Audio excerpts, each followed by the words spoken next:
بسم اللہ الرحمن الرحیم۔ السلام علیکم ناظرین۔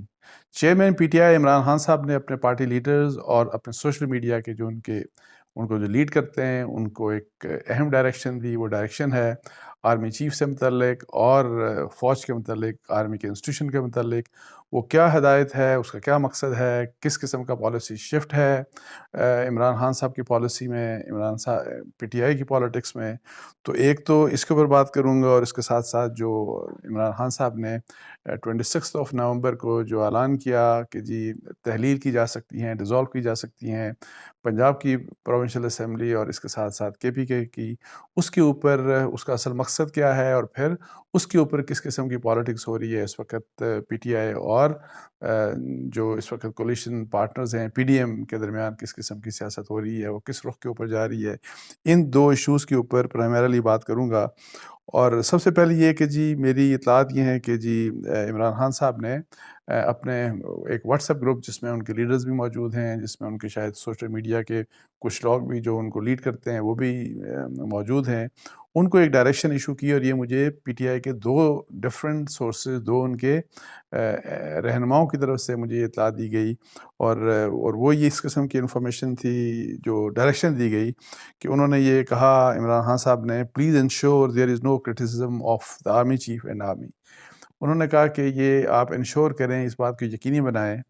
کہ army chief general Asim Munir صاحب کی اور فوج کے متعلق کسی قسم کی کوئی تنقید نہیں ہونی چاہیے۔ نہ ظاہر ہے آپ پولیٹیکل جو آپ کے پارٹی لیڈرز ہیں ان کے لیے بھی ہدایت ہے کہ نہ آپ ٹی وی ٹاک شوز کے اوپر، نہ اپنی پبلک سٹیٹمنٹس میں یہ بات کر سکتے ہیں۔ اور اسی لحاظ سے سوشل میڈیا جو کہ بہت مطلب ہے کہ اس قسم کا بڑا لیتھل جو سوشل میڈیا ہے پی ٹی آئی کا، اس کے لیے ایک یہ بھی ان کے لیے بھی یہی ہدایت ہے کہ ایسا نہ ہو کہ جس طرح آپ نے پچھلے 7-8 مہینے ہر قسم کے ٹرینڈ چلائے ملٹری کی ٹاپ کمانڈ کے متعلق، اور پھر جو فوج کے یا اسٹیبلشمنٹ کے جو ڈفرینٹ پلیئرز ہیں ان کے متعلق، کبھی آپ نے فارمر آرمی چیف کو ٹارگیٹ کیا، کبھی D G I S P R کو ٹارگیٹ کیا، کبھی آپ نے D G I S I کو ٹارگیٹ کیا، کبھی آپ نے جو ڈی جی سی ہیں، جو میجر جنرل صاحب ہیں، میجر جنرل فیصل جو ہیں، ان کو کبھی ٹارگیٹ کیا۔ اس لحاظ سے مختلف جو کیمپین چلتی رہیں، تو اس قسم کا معاملہ، اس جو لیٹسٹ ڈائریکشن ہے اس کا مقصد یہ ہے کہ اب جو ہے یہ انشور کریں، اس بات کو یقینی بنائیں کہ نیولی اپوائنٹڈ آرمی چیف، ان کے متعلق بھی کسی قسم کا کرٹیسزم نہیں ہونا چاہیے، اور فوج کے متعلق بھی کسی قسم کا کرٹیسزم نہیں ہونا چاہیے۔ اور اس کا مقصد کیا ہے؟ اس کا مقصد ڈیفینیٹلی یہی ہے کہ جس قسم کا ایک مطلب ہے کہ ایک سچویشن کریٹ ہوئی، ایک کنفرنٹیشن والی سچویشن کریٹ ہوئی پچھلے 7-8 ماہ میں، جو کچھ عمران خان صاحب کہتے رہے فوج کے متعلق، جو فوج کی ٹاپ کمانڈ کے متعلق کہتے رہے، اسی لحاظ سے ان کی پارٹی اور خاص طور کے اوپر ان کا سوشل میڈیا جس لحاظ سے مطلب ہے کہ کیمپین چلاتا رہا، ٹرینڈ چلاتا رہا، اور اس میں بڑے خطرناک ٹرینڈز بھی تھے جو کہ ظاہر ہے فوج کے انسٹیٹیوشن کے متعلق بھی تھے۔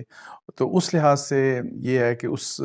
کی وجہ سے آپ کو پتہ ہے کہ ایک کنفرنٹیشن والی سچویشن پیدا ہو گئی تھی، اور پھر اسی دوران آپ کو پتہ ہے کہ جس وقت آرمی چیف کے اپوائنٹمنٹ کا مسئلہ آیا، تو ایک موقع کے اوپر عمران خان صاحب نے اپنی ایک بیک گراؤنڈ میٹنگ میں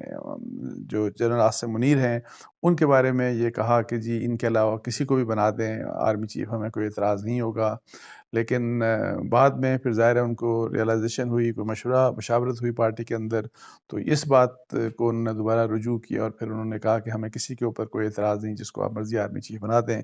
اس سارے بیک گراؤنڈ میں یہ ہے کہ جی تاکہ جو نئی اسٹیبلشمنٹ، جیسے میں پہلے بھی آپ کو کہہ رہا تھا کہ اگر عمران خان صاحب نے 26 سے پہلے، یعنی کہ اس اپوائنٹمنٹ سے پہلے، اگر ان کی ایک بڑی ہی انپریسیڈنٹڈ قسم کی کنفرنٹیشن تھی فوج کے ٹاپ کمانڈ کے ساتھ یا ملٹری اسٹیبلشمنٹ کے ساتھ، جس قسم کی کنفرنٹیشن تھی، وہ کنفرنٹیشن جو میرا اپنا انالیسس تھا کہ وہ اگلی نئی جو اسٹیبلشمنٹ ہوگی نئے آرمی چیف کے انڈر، اس کے ساتھ وہ اس قسم کی کنفرنٹیشن نہیں کرنا چاہیں گے۔ تو اسی لحاظ سے ظاہر ہے جیسا میرا اندازہ تھا، جیسا میرا انالیسس تھا، تو اسی لحاظ سے یہ ہے کہ جی اسی قسم کی ڈائریکشن آئی عمران خان صاحب کی۔ اور اس کا مقصد ایسا نہیں کہ جی کوئی ایکسپیکٹ وہ یہ کر رہے ہیں کہ جی نئی جو ملٹری اسٹیبلشمنٹ ہے وہ بات ان کی مان لے گی جو لاس اسٹیبلشمنٹ نے نہیں مانا، مطلب ہے کہ ان کو الیکشن کروانے میں ان کی مدد کرے گی یا اس حکومت کو چلتا کر کے تو عمران خان صاحب کے لیے الیکشن کرا کے انہیں واپس لے کے آئے گی، ایسی ایکسپیکٹیشن ظاہر ہے اب نہیں ہے ان کو، نہ میرا خیال ہے ہونی چاہیے، بیکاز جو کچھ پہلے ہو چکا یہ ان کو بھی پتہ ہے کہ جو پہلے کچھ ہو چکا یا ان کی جس طرح سے فیور کی گئی اسٹیبلشمنٹ نے ان کو،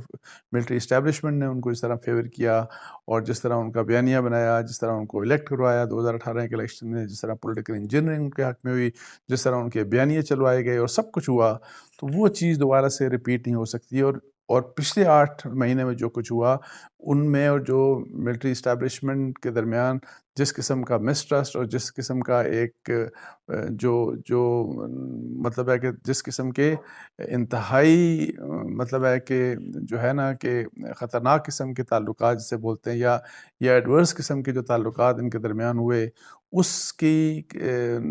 کو اگر دیکھا جائے تو عمران خان صاحب کو یہ اس بات کا بھی یقین ہونا چاہیے کہ ایک فیوچر کی کوئی اسٹیبلشمنٹ مطلب ہے کہ ان کے بارے میں دوبارہ ان کے ساتھ اچھے تعلقات استوار کرنے میں بہت زیادہ جھجک محسوس کرے گی۔ ایک مسٹرسٹ جس قسم کا ان کا پچھلی اسٹیبلشمنٹ کے ساتھ ہو چکا اور جس قسم کا اس کے کنسیکوینس میں جو کچھ انہوں نے اس اسٹیبلشمنٹ کے بارے میں کہا، جس اسٹیبلشمنٹ نے ان کے لیے بہت کچھ کیا تھا، تو اس بیک گراؤنڈ میں ان کو یہ اب ایکسپیکٹ وہ نہیں کر سکتے کہ جی اسی قسم کے تعلقات ان کے کبھی دوسری اسٹیبلشمنٹ کے ساتھ مطلب ہے کہ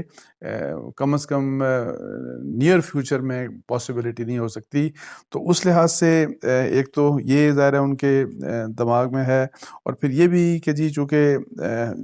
اسٹیبلشمنٹ نے خود بھی امید یہ کی جا سکتی ہے کہ جی ایک سبق سیکھا اور بہت ہی ایسا سبق سیکھا کہ جو بڑا تلخ قسم کا سبق تھا عمران خان صاحب کے، اگر آپ اس کو پروجیکٹ کا نام جس طرح کہا جاتا ہے کہ عمران خان پروجیکٹ انہوں نے لانچ کیا، اور اس پروجیکٹ نے جو سبق اسٹیبلشمنٹ کو سکھایا تو وہ سبق کم از کم اسٹیبلشمنٹ کو بھی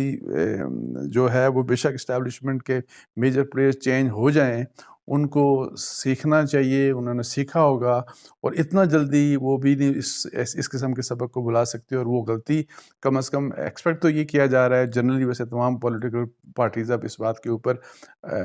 یہ بڑی اچھی بات ہے، اس بات کے اوپر ایگری کر رہے ہیں۔ ایون عمران خان صاحب کا جو کل کا ٹویٹ تھا اس کے اوپر بھی، اگر پرسوں کا جو ٹویٹ تھا اس کے اوپر بھی اگر آپ دیکھیں کہ سب اب یہ چاہتے ہیں کہ فوج جو ہے وہ اپنا رول ادا کرے، اس میں ان کا پولیٹکس کے متعلق کسی قسم کا کردار نہیں ہونا چاہیے۔ تو اس لحاظ سے میں اتنا یہ ہے کہ عمران خان صاحب کی کوشش یہ ہے کہ کچھ ایسا ہماری طرف سے، مطلب پی ٹی آئی کی طرف سے، ان کی سوشل میڈیا ٹیم کی طرف سے، ان کی لیڈرز کی طرف سے کچھ ایسا نہیں ہونا چاہیے کہ یہ بھی جو اسٹیبلشمنٹ ہے، جو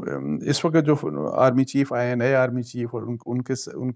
کے ساتھ ظاہر ہے جو ملٹری اسٹیبلشمنٹ ہوگی، تاکہ ایسا نہ ہو کہ ان کے ساتھ بھی ان کے ایڈورس تعلقات ہو جائیں اور وہ تعلقات ان کے ساتھ خراب ہو جائیں۔ اور اسی لیے ایک اور بات آپ نے دیکھی ہوگی کہ جب تک جنرل باجوہ تھے اس وقت تک اگر جنرل باجوہ صاحب کو بہت کرٹیسائز کیا جاتا تھا ملٹری اسٹیبلشمنٹ کے اور کچھ افراد کو، تو وہاں پہ میجر جنرل فیصل کا بار بار نام لیا جاتا تھا، ان کو بہت کرٹیسائز کیا جاتا تھا، اور بلکہ جو ان کے ایک پی ٹی آئی کے ایک لیڈر کی طرف سے تو ان کے خلاف بڑی نازیبا الفاظ مطلب ہے کہ وہ ٹویٹ کیے گئے فارمر آرمی چیف کے متعلق بھی اور میجر جنرل فیصل کے متعلق بھی۔ لیکن آپ نے یہ دیکھا ہوگا کہ پھر اس کے بعد جب یہ اپوائنٹمنٹ نئی ہو گئی تو آلدو اس کے اوپر کرٹیسزم کیا گیا فارمر آرمی چیف کو، ان کو کرٹیسائز کیا گیا، لیکن میجر جنرل فیصل صاحب کا نام دوبارہ نہیں لیا گیا یہ۔ اور اب ایک تاثر یہ دیا جا رہا ہے کہ ہمارا جو پی ٹی آئی کا جو بھی مسئلہ تھا وہ صرف اور صرف ان کا پرابلم یا ان کا جو مسئلہ تھا وہ انڈیویجول کے ساتھ تھا، وہ انسٹیٹیوشن کے ساتھ نہیں تھا۔ بلکہ میں آپ کو بتاؤں یہی والا جو میں جس ڈائریکشن کی بات کر رہا ہوں، اس ڈائریکشن کے سلسلے میں میری پھر فواد چوہی صاحب سے بھی بات ہوئی، میری کل ان سے بات ہوئی شام میں، تو میں نے ان سے پوچھا مجھے بتائیں کہ کیا اس قسم کی کوئی ڈائریکشن ہوئی، تو انہوں نے اس چیز کو نہ انہوں نے کہا میں اس کو کنفرم کرتا ہوں نہ ڈینائی کرتا ہوں، لیکن انہوں نے یہ کہا کہ میں بغیر اس کو کنفرم یا ڈینائی کیے میں اتنا آپ کو بتا دوں کہ ہمارا ادارے کے ساتھ کوئی اختلاف نہیں، ہمارا کسی ادارے سے، ہماری فوج کے ادارے سے لڑائی کا سوال ہی پیدا نہیں ہوتا، نہ ہم کبھی یہ سوچ سکتے تھے۔ ہمارا اگر کوئی مسئلہ تھا تو وہ انڈیویجول کے ساتھ تھا، انہوں نے نام نہیں لیا فارمر آرمی چیف کا، لیکن انہوں نے یہ بات کی کہ انڈیویجول کے ساتھ تھا۔ تو ایک تو یہ بات، اب اسی لیے میں آپ کو بتاؤں کہ چونکہ کس قسم کی امیدیں نئی اسٹیبلشمنٹ سے ہو سکتی ہیں، جو پریشرز وہ ڈال سکتے تھے، جو لاسٹ اسٹیبلشمنٹ تھی اس کے اوپر جو ڈالا مطلب الیکشنز کے لیے، وہ اگر اس اسٹیبلشمنٹ کے اوپر مطلب ہے کہ ظاہر ہے اس ان کے پریشر نے کام نہیں کیا، تو نئی اسٹیبلشمنٹ کے اوپر وہ اس قسم کا مطلب ہے کہ پریشر ظاہر ہے ایک تو ایکسپیکٹ بھی نہیں کرتے تھے کہ جی اس قسم کی نئی اسٹیبلشمنٹ آ کے ان کی یہ بات سنے گی، جو کہ پرانوں نے اگر نہیں سنا تو نئے کے اوپر وہ کس جواز سے پریشر ڈالیں گے۔ تو اسی لحاظ سے ایک چینج ہوئی پالیسی کی، اور وہی والی جو پالیسی کی چینج وہ یہ ہوئی کہ انہوں نے لانگ مارچ اپنا اس پنڈی میں آگے ختم کیا تھا 26، اور اس کے بعد انہوں نے جو اسمبلیز ہیں ان کو ڈیزالو کرنے کی بات کر دی، پنجاب اسمبلی اور کے پی کے کی اسمبلی۔ اور یہ وہ چیز ہے جس نے میری ذاتی نظر میں پی ڈی ایم کو اور پی ایم این کو خاص طور کے اوپر ان کو اننو کیا اور ان کو پریشان کیا، اور وہ پھر مختلف قسم کے سٹانس آئے، اور لگتا ایسے تھا کہ جی کہ ہم اس کو ہر حال میں روکیں گے، حالانکہ پہلے یہ تمام پولیٹیکل پارٹیز جو ہیں، جو کولیشن پارٹنرز ہیں اس وقت فیڈرل گورنمنٹ میں، وہ یہ کہتے تھے کہ اگر عمران خان الیکشن چاہتے ہیں تو پھر اپنی جو دونوں اسمبلیز ہیں پنجاب کی اور کے پی کے کی، کہ ان کو ڈیزالو کریں اور اپنی حکومتیں ختم کریں تو الیکشن خود بخود ہو جائیں گے۔ لیکن اب وہ اس بات سے پیچھے ہٹ گئے، اور پھر اس کا مسئلہ، اس کا اصل وجہ یہ ہے ان کے گھبراہٹ کی کہ وہ نہیں چاہتے کہ الیکشن فوری ہوں، کیونکہ الیکشن اگر فوری ہوتے ہیں تو عمران خان صاحب جو ہیں وہ ظاہر ہے ایک پاپولیرٹی ان کی ہے، اور ایکسپیکٹ یہ کیا جا رہا ہے کہ وہ الیکشن جیت جائیں گے۔ اور خاص طور کے اوپر یہ جو کنسرن ہے یہ پی ایم ایل این کا ہے، یہ بڑا کنسرن جو ہے یہ پی ایم ایل این کا ہے۔ اچھا، لیکن میں آپ کو بتاؤں کہ اب کیا یہ پالیسی، یہ ظاہر ہے ایک یہ بھی کویشچن ہو رہا ہے کہ کیا پی ٹی آئی اور پرویز الہی صاحب اور ایون کے پی کے جو ان کے پی ٹی آئی کے پارلیمانی پارٹی ہے، کیا وہ اگری کر جائیں گے کہ جی اس قسم کی ہم موو کریں اور اپنی اسمبلیاں تحلیل کر دیں؟ اس کے نقصانات کیا ہو سکتے ہیں، اس کے فائدے کیا ہو سکتے ہیں؟ کیونکہ فیڈرل گورنمنٹ اب آ کے یہ کہنا شروع کر دیا کہ اگر اس قسم کے اگر یہ دونوں اسمبلیز تحلیل ہوتی ہیں تو وہاں پہ وہاں پہ دوبارہ الیکشنز کروا دیں گے۔ ضروری نہیں ہے کہ جی آپ پورے پاکستان میں جنرل الیکشنز پورے پاکستان میں کرانے کا اعلان کر دیں، یہ پاسبل نہیں ہے، آپ نہیں مجبور کر سکتے۔ پنجاب میں اسمبلی ڈیزالو ہوتی ہے کے پی کے میں، تو آپ سندھ کو مجبور نہیں کر سکتے، آپ بلوچستان کی اسمبلی کو مجبور نہیں کر سکتے کہ وہاں بھی اسمبلیز کو ڈیزالو کر دیا جائے۔ تو اس قسم کی بحث کے بعد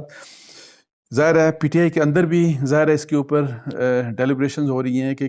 یہ کیا کہ اس موو کے بارے میں کہ اس کی ٹائمنگ کیا ہونی چاہیے، کیا اس موو کے فائدے نقصانات کیا ہیں۔ لیکن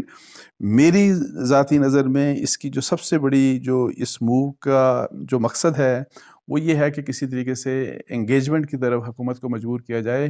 اب چونکہ اسٹیبلشمنٹ کے اوپر پریشر نہیں ڈالا جا رہا، اب ڈائریکٹ گورنمنٹ کے اوپر جو پی ڈی ایم ہے، جو کولیشن پارٹنرز ہیں فیڈرل گورنمنٹ میں، ان کے اوپر پریشر ڈالا جا رہا ہے کہ آپ بات چیت کی طرف آئیں۔ اب اس کے لیے اب دیکھنا یہ ہے کہ کیا یہ جتنے بھی کچھ اس قسم کے انڈیکیشن ہے کہ 20 دسمبر تک یہ فیصلہ کریں گے کہ اسمبلیز جو ہیں وہ کب ڈیزالو کرنی ہے، اور اگر مطلب اگر ڈیسیژن ہو جاتا ہے تو اس لحاظ سے یہ جو ٹائم ہے آئندہ جو چند ہفتوں کا ٹائم ہے، اس میں میرا خیال ہے کہ پریشر یہ ہوگا، ڈائریکٹ نہ بھی ہو لیکن انڈائریکٹ پریشر یہ ہوگا کہ کسی طریقے سے کوئی انگیجمنٹ ہو جائے حکومت اور پی ٹی آئی کے درمیان۔ اور میں آپ کو بتاؤں کہ اگر یہ چیز ہو جاتی ہے کہ کسی طریقے سے یہ انگیجمنٹ ہو جاتی ہے اور بات چیت سے چلے جاتے ہیں دونوں سائڈز، تو یہ بڑی ون ون سچویشن ہے۔ میں آپ کو بتاؤں پاکستان کے لیے بڑی اچھی سچویشن ہے، بیکاز اس سے ایک اسٹیبلٹی آئے گی۔ اور پھر وہی والی بات میں کل قمر زمان قاہرہ صاحب کو سن رہا تھا کہ 2-3 مہینے پہلے الیکشن ہو جائیں یا 2-3 مہینے بعد الیکشن ہو جائیں، اٹ ہارڈلی میٹرز۔ ان کا ایک نقطہ بڑا امپورٹنٹ تھا، وہ کہہ رہے تھے کہ صرف عمران خان صاحب سے یہ ڈیمانڈ ہے کہ وہ کنڈیشن کے ساتھ، کنڈیشنلٹیز کے ساتھ مذاکرات کی بات مت کریں، وہ ڈیمانڈز لے کے آئیں تو مذاکرات کے لیے ظاہر ہے گورنمنٹ تیار ہو جائے گی۔ وہ کہہ رہے تھے کہ بلکہ میں انشور کروں گا، میں اپنی پارٹی مطلب وہ پیس پارٹی کی بات کر رہے تھے، اور گورنمنٹ کے بھی وہ چونکہ کیبنٹ ممبر ہیں، وہ کہہ رہے تھے میں گورنمنٹ کو بھی کہوں گا کہ جی عمران خان صاحب کے یہ مطالبات ہیں اور کوئی کنڈیشن نہیں ہے تو چلیں آئیں عمران خان صاحب سے مذاکرات کرتے ہیں۔ تو یہ وہ چیز ہے کہ جس کی طرف پاسبلٹی ہے کہ جب اس وقت ہم دیکھ رہے ہیں کہ جی اسمبلیز تحلیل ہونے کی بھی بات ہو رہی ہے، اور دوسری سائڈ کہہ رہی ہے کہ کوئی گورنر راج کی بات کر رہا ہے، کوئی کہتا ہے کہ جس سے اگر ووٹ آف کانفیڈنس کی بھی بات ہو رہی ہے، ووٹ آف نو کانفیڈنس کی بھی بات ہو رہی ہے، پھر بندے توڑنے کی بھی بات ہو رہی ہے، چیف منسٹر پنجاب پرویز الہی صاحب کو بھی توڑنے کی بات ہو رہی ہے، اس قسم کے مختلف مطلب ایک آپشنز کو ڈسکس کیا جا رہا ہے. لیکن اس کے دوران ہو سکتا ہے کہ یہ بہتری نکل آئے کہ جی یہ جو سارے حالات ہیں ان میں کوئی مذاکرات کی طرف کوئی یہ بیک گراؤنڈ میں جو سارا کچھ ہو رہا ہے کہ کوئی مذاکرات کی طرف کوئی رستہ نکل آئے، تو اس سے ظاہر ہے ایک تو امیکیبلی آپ الیکشنز کا فیصلہ کر لیں گے کب ہوں گے، اور الیکشنز تک پہنچنے کے لیے جو سیٹ آف ریفارمز ریکوائرڈ ہیں اس کے لیے پی ٹی آئی کے لوگ بھی تیار ہیں کہ جی ہم چارٹر آف ڈیموکریسی کے لیے بھی تیار ہیں، گورننس کے اوپر بھی کوئی چارٹر کرنا اگر ہے تو اس کے لیے بھی تیار ہیں ہم، اور بھی ریفارم جو چاہیں ہم اپنے ملک کے فنڈامنٹلز کو ٹھیک کرنے کے لیے، معیشت کے اور اپنی گورننس کے فنڈامنٹلز کو ٹھیک کرنے کے لیے جو تبدیلیاں یا جو ریفارمز کرنے کی ضرورت ہے اس کے لیے تیار ہیں. پاسبلٹی ہے کہ یہ بھی ایک پاسبلٹی ہے، اور میری دعا ہے کہ اللہ کرے کہ رستہ اس طرف نکلے تاکہ اس میں بیکاز اس میں قوم کا بھلا ہے، اس میں پاکستان کا بھلا ہے. باقی جو سیاسی پارٹیز ہیں انہوں نے اپنا ظاہر اقتدار کا ایک جنگ ہے، کسی نے ایک اپوزیشن میں ہے، ایک گورنمنٹ میں ہے. گورنمنٹ کا ہمیشہ کوشش رہتی ہے، جو بھی پولیٹیکل پارٹی ہوتی ہے کہ جو ان کا اقتدار قائم رہے. جو اپوزیشن والے ہوتے ہیں ان کی ہمیشہ خواہش ہوتی ہے کہ کسی نہ کسی طریقے سے حکومت جو ہے اس کو ختم کیا جائے اور ان کی جگہ ان کو اقتدار میں جانے کا موقع ملے. یہ لڑائی انفارچونیٹلی ختم ہونے والی نہیں. سو اس لیے جو بہتری مذاکرات کے ذریعے میں جن فنڈامنٹلز کی بات کر رہا ہوں ان کو ٹھیک کرنے کے لیے، ہمارے ملک کے جو معیشت اور گورننس کے فنڈامنٹلز کو ٹھیک کرنے کے لیے جو چیز ہو سکتی ہے وہ، اور حل جو نکل سکتا ہے وہ صرف مذاکرات کے ذریعے نکل سکتا ہے. تو اس کے لیے میری بھی دعا ہے، آپ بھی دعا کیجیے گا. اس کے ساتھ ہی مجھے اجازت دیجیے. جزاک اللہ. السلام علیکم ورحمۃ اللہ.